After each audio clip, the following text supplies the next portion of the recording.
मैं आग्रह करूंगा। पढ़ी होगी तुमने, मगर कोई चेहरा भी तुमने पढ़ा है। ये आप लोगों के लिए नहीं, ये देश के प्रधानमंत्री जी के लिए है कि महिलाओं की सूरत आप देखिए, युवाओं के चेहरे को आप पढ़कर देखिए, एक उदासी उनके चेहरे पर है। इतना पढ़ने के बाद भी युवा अगर उदास है, डिप्रेशन में है और अगर उसका इलाज चल रहा है तो ये सोचना पड़ेगा देश किस दिशा में जा रहा है। हमारे शरीर का 50% हिस्सा अगर निष्क्रिय है, बीमार है, तो सोचिए देश किस दिशा में जा रहा है। विकल्प अगर किसी के पास है तो वो है सिर्फ समाजवादियों के पास। 90 साल की, उस पर हमें चिंतन करना है, उस पर हमें सोचना है, उस पर हमें काम करने की जरूरत है।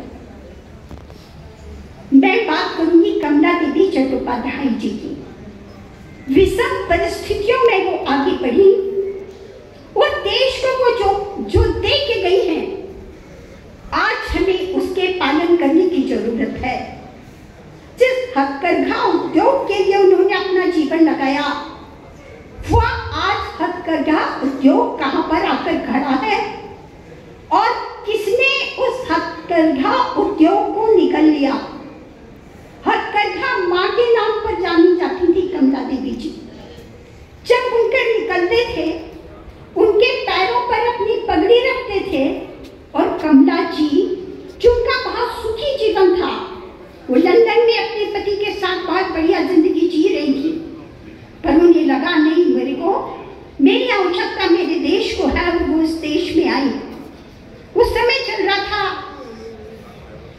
नमक का आंदोलन। आज हम लोग जो खड़े हैं, हम बैठे हैं, महिलाएं जो आंदोलन से जुड़े हैं, जिस तरीके सावित्री देवी फुले ने शिक्षा के क्षेत्र में महिलाओं को आगे बढ़ाया, और अगर आंदोलन के क्षेत्र में किसी को लेकर आई तो वह है कमला देवी जी। गांधी जी का आंदोलन चल रहा था, महिलाएं नहीं थी। कमला जी ने कहा जब तक महिलाएं नहीं होंगी तब तक आंदोलन आगे नहीं बढ़ सकता। और आज देखिए कितना तेजी के साथ महिलाएं काम कर रही हैं। महिलाएं घर से बाहर तो निकल गई, घर की दहली को उन्होंने इनाम दिया। अब सवाल आया कि आर्थिक स्थिति इनकी क्या होगी, कैसे अपने आप को सरवाइव कर पाएंगी, कैसे वो अपने घर से जुड़ पाएंगी, कैसे अपनी आर्थिक स्थिति को मजबूत कर पाएंगी। उन्होंने कोऑपरेटिव सेक्टर बनाया। और आज आप सोचिए, कल जीजी का जो मैं संदेश पढ़ रही थी, मुझे लगा बहुत ही शानदार संदेश दिया है। कोऑपरेटिव सेक्टर पर काम करने की आज आवश्यकता है। मैंने जो कहा कि बेरोजगारी हटाने का अगर किसी के पास कोई लक्ष्य मुद्दा है तो वह है समाजवादियों के पास, और वह है हमारा कोऑपरेटिव सेक्टर। शायद लगेगा बहुत छोटा सा शब्द आपको, पर आप देखिए लिज्जत पापड़, ये 5 महिलाओं ने शुरू किया था। वो भी हमारे मध्य प्रदेश की महिलाएं थी जिन्होंने पूरे देश में लिज्जत पापड़ के विज्ञापन को, आप देखिए हर टीवी के ऊपर उसका विज्ञापन आता था और एक खरगोश उस पापड़ को चबाते हुए हमें दिखाई देता था, जिसके विज्ञापन का 71,000 रुपए लगता था। मतलब कमाई कितनी थी। जितना मध्य प्रदेश सरकार का बजट नहीं था, उससे ज्यादा बोनस लिज्जत पापड़ की महिलाएं अपनी महिलाओं को देती थी। यह कमला देवी चट्टोपाध्याय जी की देन और यह है समाजवादियों की देन, जिससे हम दूर होते जा रहे हैं, हम उस पूंजीवाद की तरफ बढ़ते जा रहे हैं। इसलिए मैंने कहा कि युवाओं के चेहरे को किसने पढ़ा, कितने लोग उससे जोड़ने का काम हमारे युवाओं को कर रहे हैं। हम अपने युवाओं को जोड़े तो बेरोजगारी छूमंतर हो जाएगी, और छूमंतर सिर्फ कर सकते हैं तो वो समाजवादी कर सकते हैं। अमूल डेयरी भी कोऑपरेटिव सेक्टर का ही भाग है, और आज पूरी दुनिया में अमूल का दूध चल रहा है, आइसक्रीम चल रही, सब कुछ बिक रहा है। हर रेलवे स्टेशन पर उसके स्टॉल में उसकी अलग ट्रेनें चल रही, उसका अलग नगर बसा हुआ है, हमें जरूरत है उस क्षेत्र में काम करने की, हमें जरूरत है हथकरघा में काम करने की।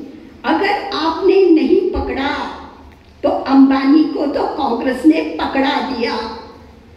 बोलते हैं कि खादी का उत्पादन इतना बढ़ गया। कौन सी खादी? किस खादी की बात कर रहे हैं प्रधानमंत्री जी?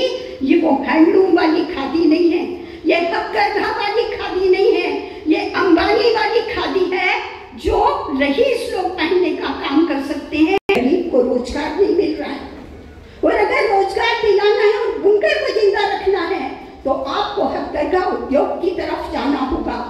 मैं छिंदवाड़ा से हूँ और सौंसर लोधीखेड़ा क्षेत्र है, वहाँ इतनी बढ़िया खादी बनती है।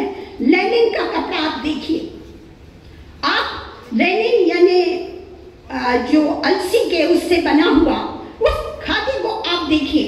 कृषि बाजार नीति के नाम पर हम रोते रह जाएंगे कि हम दूध के उत्पादन को देखें, हम क्यों नहीं अंगूर की तरह काम कर सकते, हम क्यों नहीं अपने गांव में कोऑपरेटिव सोसाइटी बना सकते, हम क्यों नहीं अपने नौजवानों को रोजगार से जोड़ने का काम कर सकते हैं। और ये संभव है, हमें मेहनत करनी होगी, हमें कमला निधि चट्टोपाध्याय जी के रास्ते पर चलना होगा। कृषि बाजार नीति हमारे कृषकों को पूरी तरह से तबाह करने वाली नीति है।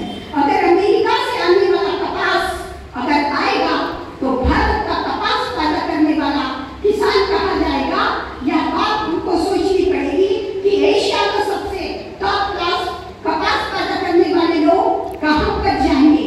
इसकी रणनीति हमें बनानी होगी और रास्ता है और सिर्फ कोऑपरेटिव सेक्टर।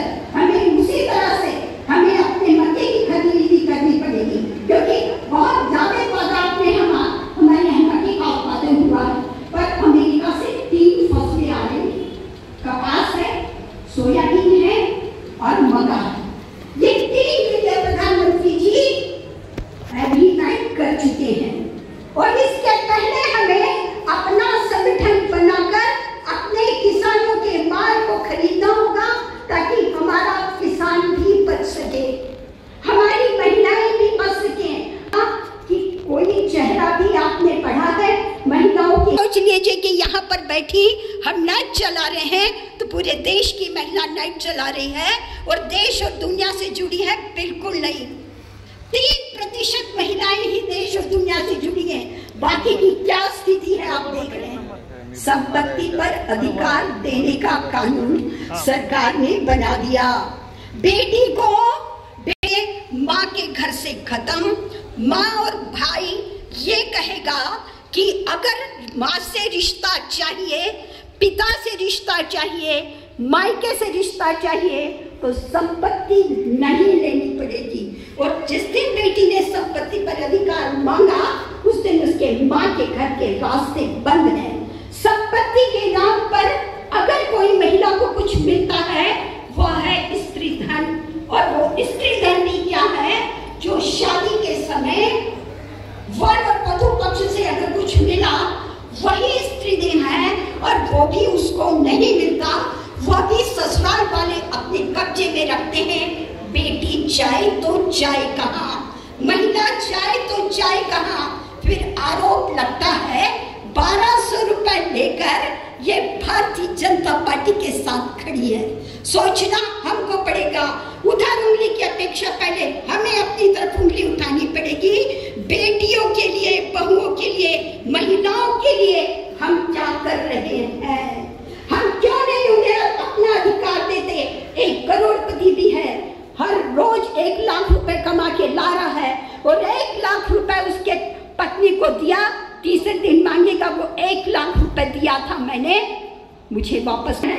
चिड़िया का घोंसला है, चींटी का बिल है, बकरी का कोटा है, गाय का कोटा है। इस देश की महिला ये पूछते हुए चली जाती है कि आखिर मेरा घर कहाँ है।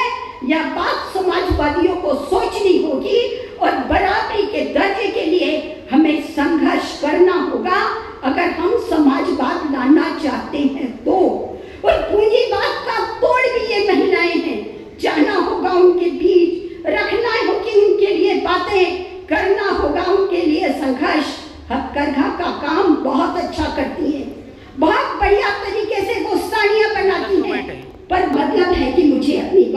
विराम देना है। लफ्जों से सुलझती तो ये कब की सुलझ गई होती। मुश्किल सी पहेली है, कुछ करके ही सुलझेगी। इन्हीं शब्दों के साथ जय समाजवाद।